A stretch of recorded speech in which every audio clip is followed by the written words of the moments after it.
আসসালামু আলাইকুম ওয়া রাহমাতুল্লাহি ওয়া বারাকাতুহু। সুপ্রিয় দর্শক, ওযুর পরে এমন একটি দোয়া রয়েছে যে দোয়াটি পড়লে জান্নাতের ৮টি দরজার যে কোনো দরজা দিয়ে প্রবেশ করা যাবে ইনশাআল্লাহ।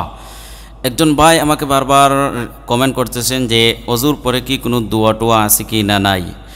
ওযুর পরে এই যে বিশেষ একটা দোয়া আজকে আমরা মস্ক করে মুখস্থ করব, এই দোয়াটি যদি আমরা পড়তে পারি, রাসূল আকরাম সাল্লাল্লাহু আলাইহি ওয়াসাল্লাম বলেন, তোমাদের কেউ পরিপূর্ণরূপে অথবা উত্তম রূপে ওযু করার পরে এই দোয়াটি যদি একবার পাঠ করে তাহলে সেই ব্যক্তি জান্নাতের যে কোনো দরজা দিয়েই প্রবেশ করতে পারবে। জান্নাতের ৮টা দরজা রয়েছে, যে কোনো দরজা দিয়েই প্রবেশ করার এবিলিটি সে পাবে ইনশাআল্লাহ এই দোয়া পড়ার মাধ্যমে। তো ওযুর পরে আমরা একবার রাসূলের শিখানো এই দোয়াটি আমরা পড়ব ইনশাআল্লাহ, তাহলে জান্নাতের ৮টি দরজার যে কোনো দরজা দিয়ে প্রবেশ করা যাবে। রাসূল আকরাম সাল্লাল্লাহু আলাইহি ওয়াসাল্লাম এই হাদিসটি বলেছেন। চলুন আজকে আমরা এই দোয়াটি মস্ক করে মুখস্থ করে নিই, আমার সাথে সাথে পড়বেন। বিসমিল্লাহির রহমানির রহিম। আশহাদু আল্লা ইলাহা ইল্লাল্লাহ। পড়েন। আশহাদু আল্লা ইলাহা আশহাদু আল্লা ইলাহা ইল্লাল্লাহু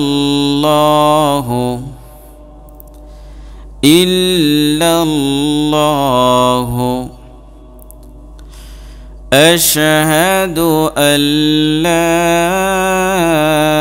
ইলাহা ইল্লাল্লাহু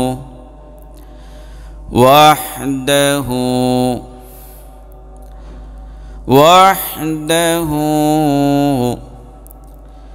লা শারীকা লাহু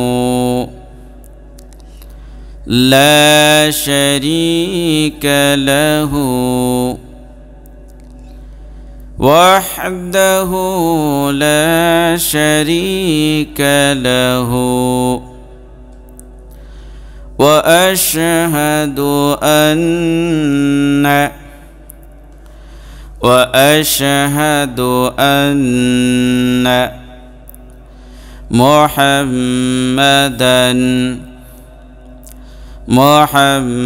محمدا وأشهد أن محمدا عبده ورسوله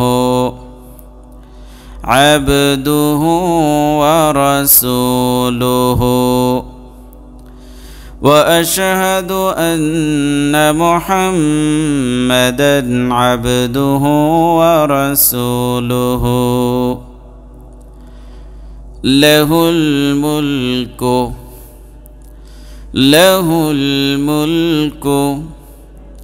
وله الحمد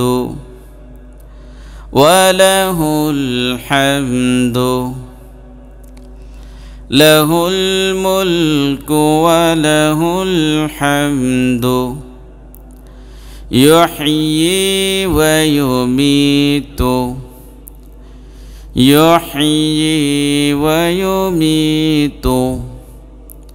وهو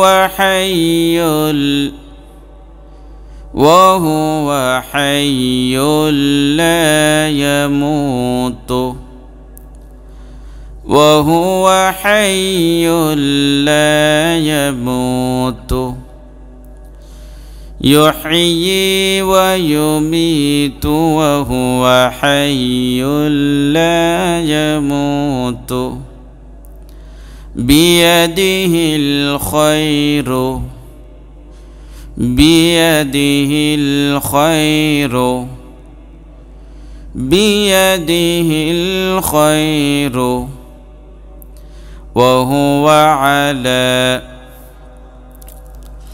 وهو على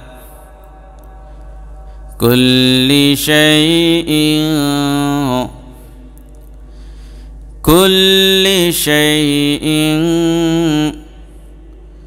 وهو على كل شيء قدير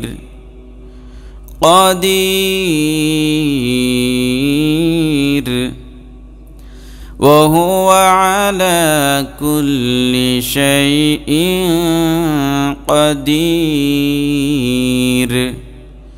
পুরোটা একসাথে আমরা পড়ি এবার أشهد أن لا إله إلا الله وحده لا شريك له وأشهد أن محمدا عبده ورسوله له الملك وله الحمد يحيي ويميت وهو حي لا يموت بيده الخير وهو على كل شيء قدير প্রিয় দর্শক এই দোয়াটা ওযুর পরে বসেও পড়তে পারে দাঁড়ায়ও পড়তে পারেন কোনো সমস্যা নাই একবার পড়লেই এই সওয়াব বা ফজিলতটা পাওয়া যাবে মানে এটা পড়লে জান্নাতের 8টা দরজার যে কোনো দরজা দিয়ে প্রবেশ করা যাবে সুবহানাল্লাহ তো প্রিয় দর্শক আজকে পর্যন্তই আল্লাহ তাআলা আপনাকে আমাকে ভালো রাখুন সুস্থ রাখুন এই প্রত্যাশায় বিদায় নিচ্ছি আসসালামু আলাইকুম ওয়া রাহমাতুল্লাহি ওয়া বারাকাতুহু